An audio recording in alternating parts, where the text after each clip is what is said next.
আসসালামু আলাইকুম ভিউয়ার্স, আশা করি সবাই ভালো আছেন। তো নতুন একটি সিরিজে আপনাদের সবাইকে স্বাগতম। তো আজকে আমাদের নতুন একটি পর্ব শুরু হচ্ছে, সেটি হচ্ছে মাইক্রোসফট পাওয়ার পয়েন্টের। তো পাওয়ার পয়েন্ট প্রেজেন্টেশনে আমাদের এই পর্বটি হবে, আমি চেষ্টা করব খুব সংক্ষিপ্ত আকারে আপনাদের ভিডিওগুলো তৈরি করে দেওয়ার জন্য।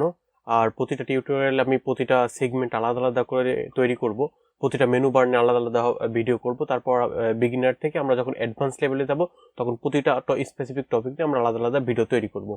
তো আমাদের এটি হচ্ছে বেসিক থেকে অ্যাডভান্স। তো আমরা এখন বেসিক লেভেলে প্রথম শুরু করবো আজকে। তো আজকে আমাদের ইন্ট্রোডাকশন ক্লাস। তো আজকে আমরা দেখবো যে কিভাবে সফটওয়্যারটা ইনস্টল করতে হবে, কিভাবে ফাইলটা ওপেন করতে হবে, এবং পরিচয়টা হবে যে কিভাবে আমরা আমাদের ফাইলটি পরিচিত হবো আর কি। তো আমাদের যদি এটি ডাউনলোড করতে হয়, তো আপনারা এখন অনেকে প্রশ্ন করবেন যে ভাইয়া এটি ডাউনলোড করবো কিভাবে, কোথা থেকে পাবো, যেহেতু এটা পেইড ভার্সন আপনাদের কিনে নিতে হবে। তো এখন আপনারা যদি একটু অনলাইনে সার্চ দেন যে কিভাবে আপনি ক্র্যাক ভার্সন ডাউনলোড দিবেন বা আপনি কিভাবে ফ্রি ভার্সন ডাউনলোড দিতে পারবেন, তো আপনি কিন্তু অনেক ভিডিও পাবেন, সেখান থেকে কিন্তু দেখে নিতে পারেন।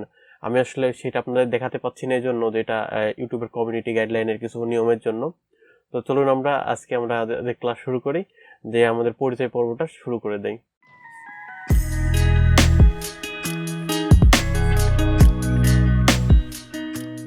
তো ভিউয়ার্স, আপনারা আমার স্ক্রিনটি দেখতে পাচ্ছেন। তো আমাদের প্রথমে যেটি করতে হবে, প্রথমে ইনস্টল করার পরে এখন আমাদের ফাইলটি ওপেন করতে হবে। তো আমরা কিন্তু কয়েকভাবে ফাইলটি ওপেন করতে পারি।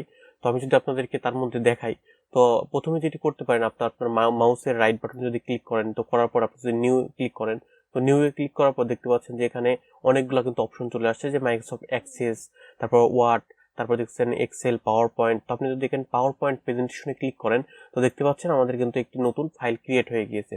তো আমি যদি ফাইলটি ডাবল ক্লিক করে ওপেন করি, তো দেখতে পাচ্ছেন আমাদের কিন্তু ফাইলটি ওপেন হয়ে গিয়েছে। তো এটা হচ্ছে আপনার একভাবে আপনার ওপেন করার পদ্ধতি। তো আপনি যদি এইভাবে না করতে চান, তো আপনি আরেকভাবে করতে পারেন। আপনি সার্চ বারে যাবেন। তো সার্চ বারে কি আপনি যেটি করবেন, সেটা আপনি এখন লিখে সার্চ করবেন যে POWER পাওয়ার। দেখতে পাচ্ছেন যে লেখার পরে চলে আসছে যে পাওয়ার পয়েন্ট। তো আপনি যদি এখানে রাইট বাটনে ডাবল ক্লিক করেন লেফট বাটনে, তো দেখতে পাচ্ছেন এখানে কিন্তু ওপেন হয়ে গিয়েছে। তো ওপেন হয়ে যাওয়ার পর দেখতে পাচ্ছেন এখানে কিন্তু অনেকগুলো আপনার স্টাইল দিয়ে দিয়েছে, এবং দেখে যাচ্ছে ব্ল্যাঙ্ক প্রেজেন্টেশন। তো আপনি কিন্তু এখান থেকে অনেকগুলো স্টাইল সিলেক্ট করতে পারবেন, থিমও সিলেক্ট করতে পারবেন, এবং যদি আপনি ব্ল্যাঙ্ক আপনার প্রেজেন্টেশন ফাইল দেন, তো দেখতে পাচ্ছেন এরকম একটি আমাদের ফাইল ওপেন হবে। তো আপনারা কিন্তু এভাবে ওপেন করতে পারেন। তো আপনারা যদি এটিও না করতে পারেন, তো তারপর আপনারা যেটি করবেন, আপনারা হচ্ছে স্টার্ট বাটনে যাবেন। যাওয়ার পর দেখতে পাচ্ছেন এখানে অল প্রোগ্রাম নামে যে অপশন, অল প্রোগ্রামে যাওয়ার পরে আপনি এখন আসবেন যে হচ্ছে পাওয়ার পয়েন্টে, অথবা আপনার মাইক্রোসফট অফিসে আপনি এটি পেয়ে যাবেন। তো আমি যদি একটু স্ক্রল করে নিচে আসি, তো আমি এখন হচ্ছে পাওয়ার পয়েন্টটা খুঁজবো। এই যে পি, দেখতে পাচ্ছেন যে পির মধ্যে যে পাওয়ার পয়েন্ট, তো পাওয়ার পয়েন্টের আমাদের ফাইলটি রাইট বাটনে ক্লিক করলে তো আমাদের ফাইলটা ওপেন হয়ে গিয়েছে। তো এখন দেখতে পাচ্ছেন যে আমাদের এটা কিন্তু এখানে বলেছে যে ব্ল্যাঙ্ক প্রেজেন্টেশন এবং অনেকগুলো থিম আছে। তো আপনি কি করবেন, তা আপনি হচ্ছে প্রথমে তো ব্ল্যাঙ্ক প্রেজেন্টেশনটা ক্লিক করবেন। তো আপনি যদি ব্ল্যাঙ্ক প্রেজেন্টেশনে ক্লিক করেন, তো ব্ল্যাঙ্ক প্রেজেন্টেশনে ক্লিক করার পর দেখতে পাচ্ছেন আমাদের ফাইলটি কিন্তু ওপেন হয়ে গিয়েছে। তো আমাদের এই ফাইলটি যদি ওপেন হয়ে যায়, এখন আমরা এটির কোথায় কি আছে সেটা আমরা দেখব। তো ভিউয়ার্স, ওপেন করার পরে কিন্তু আপনারা সবাই এরকমই একটি ইন্টারফেস পাবেন। আমি ব্যবহার করছি 2016 ভার্সন। তো আপনারা যেটাই করবেন, সবসময় চেষ্টা করবেন যে আপডেট ভার্সনটা ব্যবহার করার, তাহলে বেশি ফিচার পাবেন। তো দেখতে পাচ্ছেন আমাদের এটা ওপেন করার পরে ঠিক এরকম একটি ইন্টারফেস চলে আসছে। তো আপনি যদি একটু লক্ষ্য করে দেখেন, তো এখানে কিন্তু বলে দিয়েছে যে এই যে ওইখানে দেখতে পাচ্ছেন এটা হচ্ছে সেভ। তো এখানে কিন্তু আপনার শর্টকাট দেখতে পাচ্ছেন, যেখানে কিন্তু কন্ট্রোল এস দিয়ে বলে দিয়েছে যে সেভের শর্টকাট হচ্ছে কন্ট্রোল এস।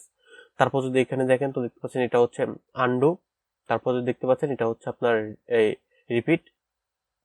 তারপর এটা দেখতে পাচ্ছেন যে এটা হচ্ছে আপনার স্টার্ট ফ্রম বিগিনিং। এটা হচ্ছে আপনার প্রেজেন্টেশন ফাইলটি ওপেন করার যে স্টার্ট, সেটা।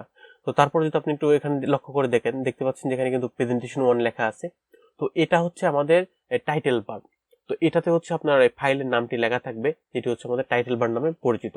তো তারপর আপনি যদি একটু লক্ষ্য করে তাকান, তো দেখতে পাচ্ছেন এখানে কিন্তু এই যে 1 লেখা আছে। তো আমি যদি এখান থেকে একটি নতুন নেই যে নিউ স্লাইড, দেখতে পাচ্ছেন এখানে কিন্তু 2টা স্লাইড হয়ে গিয়েছে, বা 1 2 দেখাচ্ছে। এই 1 2 এর মানেটা কি? এই 1 2 এর মানে হচ্ছে যে এখানে আপনার ঠিক 2টা, আপনার যেটা হচ্ছে স্ট্যাটাস বার, যেখানে হচ্ছে 2টা ফাইল রয়েছে বা 2টা স্লাইড রয়েছে। তারপর যদি আপনি একটু লক্ষ্য করে দেখেন, তো দেখতে পাচ্ছেন এখানে কিন্তু অনেকগুলো বা লেখা আছে, যেটা হচ্ছে file, home, insert, design, transition, animation, slide ইত্যাদি ইত্যাদি, এরকম সবগুলা। এগুলাকে বলে হচ্ছে আপনার মেনু বার। এগুলো হচ্ছে আমাদের এই প্রেজেন্টেশনের বা প্রেজেন্টেশন ফাইলের মেনু বার। তো আপনারা যদি পূর্বে আমার হচ্ছে মাইক্রোসফট এক্সেল এবং ওয়ার্ডের ক্লাস করানো আছে, তো সেই প্লে লিস্ট থেকে যদি আপনি একটু দেখে নেন, তাহলে কিন্তু আপনারা এই সম্পর্কে অনেকগুলো অবগত হয়ে যাবেন। আর এটি কিন্তু মাইক্রোসফট ওয়ার্ডের মতো অনেকটাই কাছাকাছি ইন্টারফেসটা মিল পাবেন। তো তারপর যদি আপনি দেখেন, তো এটা হচ্ছে আমাদের মেনু বার। তো আপনি যদি প্রতিটা মেনু বারে একটু ক্লিক করেন, তো ক্লিক করলে আপনি দেখতে পাচ্ছেন যে প্রতিটা মেনু বারের মধ্যে কিন্তু অনেকগুলো ফাংশন রয়েছে। তো এগুলাকে বলে রিবন, রিবন বা টুলবার। আপনার রিবন নামে পরিচিত, আবার টুলবার নামে পরিচিত। তো এগুলা কিন্তু আপনার হচ্ছে আমাদের এগুলো কাজ কিন্তু আমরা ধারাবাহিকভাবে প্রতিটা মেনু বারে দেখবো, তখন আমরা কিন্তু এই সম্পর্কিত বিস্তর ধারণা পাবো। তো এইভাবে কিন্তু আপনি দেখতে পাচ্ছেন এখানে কিন্তু অনেকগুলা আপনার সেগমেন্ট রয়েছে। তো এই হচ্ছে আপনার যদি একটু নিচে একটু লক্ষ্য করে দেখেন, তো এখানে বলছে নোট, এখানে বলছে কমেন্ট, তারপর এখান থেকে কিন্তু বিভিন্ন আপনার ভিউ। তো আপনি এখানে দিলে হচ্ছে আপনার স্লাইড শো ভিউ হবে, তারপরে এটা হচ্ছে জুম ইন, জুম আউট, আর এটা হচ্ছে আপনার স্ক্রল বার উপর নিচে আসার। তো এই ছিল হচ্ছে আপনার ইন্ট্রোডাকশন ক্লাসে যেগুলো পরিচিতি।